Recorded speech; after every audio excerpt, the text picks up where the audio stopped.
Sí, buen día. Bueno, de la maestría en Administración de Negocios y de la materia de financiamiento del proyecto y análisis de riesgo, ahora nos toca presentar un video que de alguna manera resume las actividades que fueron desarrolladas durante el curso.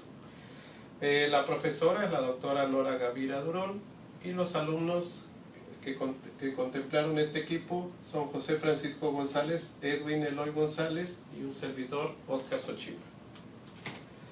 Como proyecto de inversión voy a tratar de hacer en forma inicial un resumen a manera de introducción a fin de ir aclarando todo el proceso.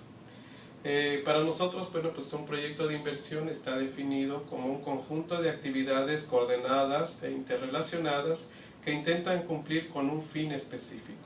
Por lo general se establece en un periodo de tiempo y algo muy importante que va a tener también es un presupuesto y un fin. En lo general un proyecto de inversión es un plan al que se le asigna capital, insumos, materiales, capital humano y técnicos para su realización. Las etapas en las cuales está contemplado en forma genérica un proyecto son la identificación de una idea, el estudio de mercado, una decisión de invertir, la administración de la inversión y finalmente una evaluación de resultados. En este curso nosotros nos enfocamos al financiamiento del proyecto y a lo que es el análisis de riesgo. El financiamiento es uno de los aspectos más importantes en un proyecto de inversión, en el cual se tendrán que analizar las fuentes de financiamiento a fin de lograr las mejores negociaciones que se van a traducir en ganancias. Por lo que hay que analizar cada una de estas variables que están involucradas en cada uno de los modelos para una evaluación económica y para medir el riesgo. Se debe considerar métodos probabilísticos, que son los que vamos a ir detallando más adelante, y finalmente definir una rentabilidad de negocio para una toma de decisiones en un proyecto para saber si este está bien planeado, si se debe de continuar, replantear o de alguna manera eliminar el mismo, pero siempre a tiempo. De alguna forma genérica nosotros consideramos que un proyecto cumple con este ciclo de vida. Tenemos una propuesta, una oportunidad, un proyecto de inversión, la selección y evaluación y finalmente la conveniencia.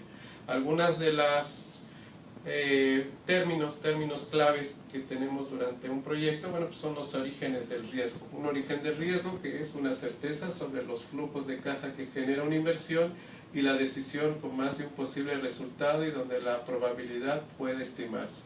Causas del riesgo: un riesgo dominante, mayor inversión con respecto a las posibilidades de la empresa, tendencias de optimismo y pesimismo, riesgos de la información histórica, una interpretación de la información, errores en un análisis de proyecto y también a veces una obsolescencia con respecto a las tecnologías. ¿Cómo plasmamos lo que es el riesgo? Pues un riesgo existe cuando una situación en la cual una decisión tiene más de un posible resultado o variables aleatorias y la probabilidad de cada resultado específico se conoce o se puede estimar. En general, bueno, pues vamos a comentar que a mayor variabilidad de flujos de caja, también hay un mayor riesgo de un proyecto. Vamos a platicar un poco sobre las diferencias entre lo que es un riesgo y una incertidumbre. Un riesgo se puede formar una distribución de probabilidad, una incertidumbre no se puede intuir la probabilidad futura que ocurra algo ni la frecuencia de los resultados posibles.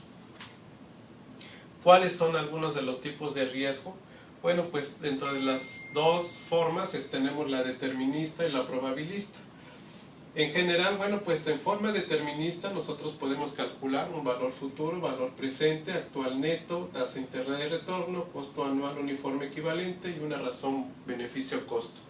En forma probabilística, algunas de las partes que podríamos considerar a partir de sus variables aleatorias es la desviación estándar, la varianza, el coeficiente de varianza, una distribución del BAN y de la TIR, la tasa de descuento, método de equivalencia y certidumbre. Otras aplicaciones son los árboles de decisiones, simulación de Monte Carlo y un análisis de sensibilidad. Algunas de estas fueron vistas durante este curso y vamos a tratar de describirlas en forma rápida. Dentro de las distribuciones probabilísticas, bueno, pues tenemos, como comentamos, lo que es el riesgo, que es una variabilidad de flujos de caja reales respecto a los estimados, ¿Cómo se cuantifica? Bueno, pues analizando las formas de medición de estas variables y una distribución de probabilidades a partir de una asociación de falta de certeza para finalmente tener un gráfico de dispersión como el que estamos observando aquí. Es muy importante este concepto que a mayor dispersión, mayor riesgo, por lo que es algo con lo que hay que trabajar para reducir que la dispersión no sea tan grande. Platicándoles un poco de los métodos que vimos durante este curso, bueno, pues tenemos la desviación estándar, el cual, bueno, pues está formado y que puede ser aplicado tanto a un proyecto con sus diferentes variables o para la selección de uno o más proyectos. La ecuación general, bueno, pues aquí la tenemos, que es para la desviación estándar, donde dentro de sus variables están el flujo de caja de las posibilidades y la probabilidad de ocurrencia, además del valor esperado del VAN.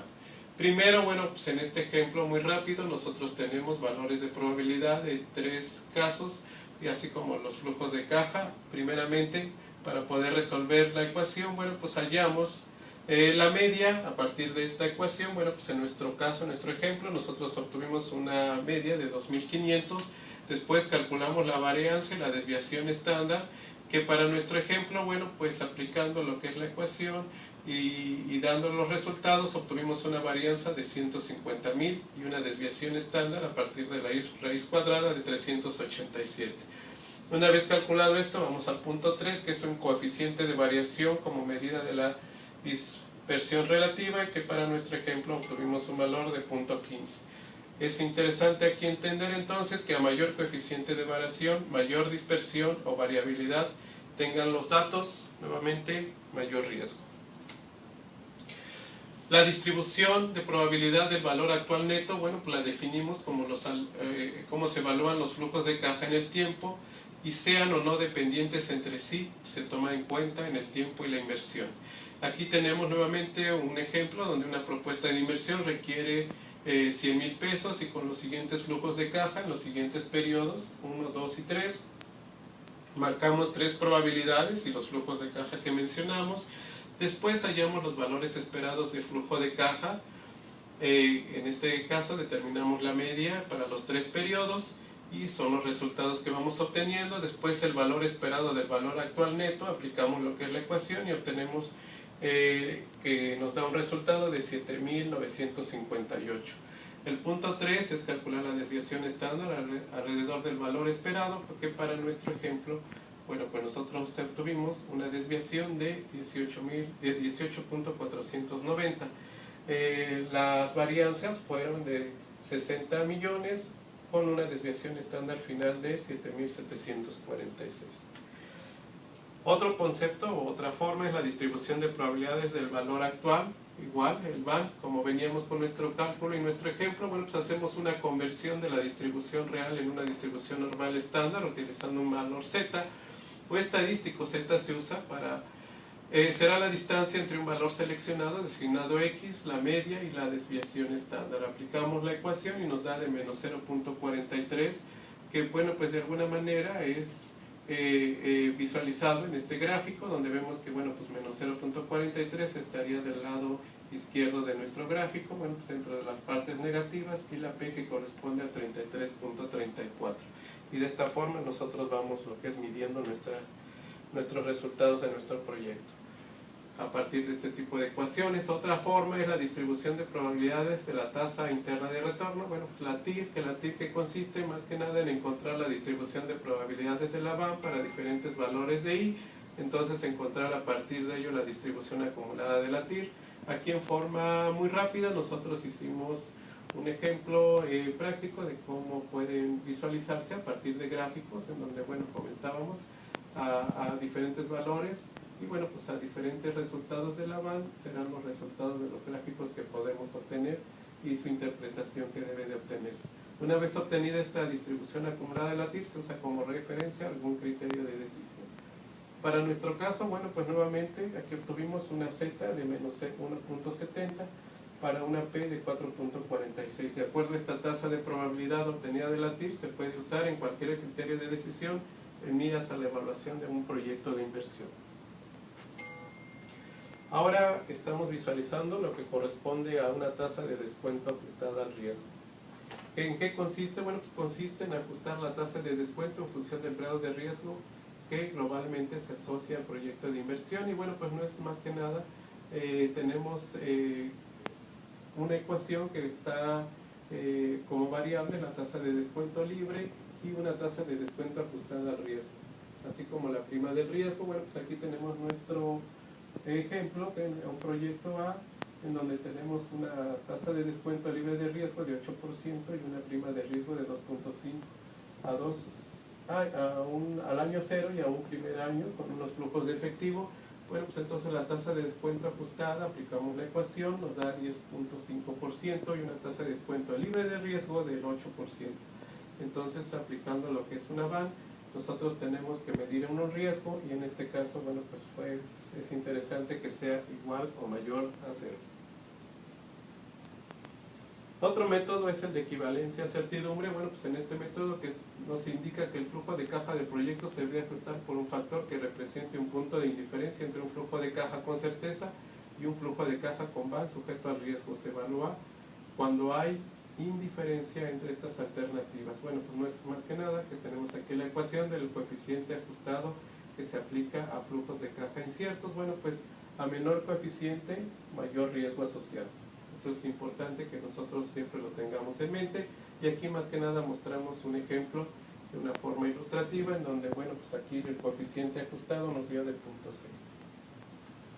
Y otra actividad, bueno, que también es muy interesante, son los árboles de decisiones, en una técnica gráfica que nos permite representar y analizar una serie de decisiones futuras de carácter secuencial, ¿verdad?, a través del tiempo, ¿no? Nosotros aquí plasmamos tanto las diferentes actividades y subactividades que se van desglosando para finalmente llegar a una ruta crítica. Dentro del mismo camino de los árboles de decisión se pueden tomar tanto los tiempos, los costos y alternativas finalmente para definir cuál es la mejor ruta crítica, el camino que seguiría nuestro proyecto. En conclusión, en el desarrollo de un proyecto es responsabilidad tanto de todos los participantes como de un líder que integra estos elementos para evaluar objetivamente un proyecto, incluyendo técnicas de medición y de riesgo que permitan una toma de decisión certera. Los modelos financieros debemos entender que deben de ser algo bien interpretado y que se debe de tomar decisiones en conjunto y de análisis, ya que ellos pues por sí solos no toman su decisión. Los métodos presentados ampliamente el panorama de análisis para los proyectos incluyen el comportamiento de variables exógenas y endógenas que muchas veces son volátiles e inestables y obligan a la realización de este tipo de técnicas para la toma de decisiones con mejores elementos de juicio. Una tasa de descuento, para que sea apropiada, debe reflejar el costo marginal de los recursos financieros necesarios para realizar el proyecto, así como el riesgo implícito del mismo. Bien, nos basamos en una serie de títulos bibliográficos que fueron utilizados durante todo el curso y para la realización de esta presentación.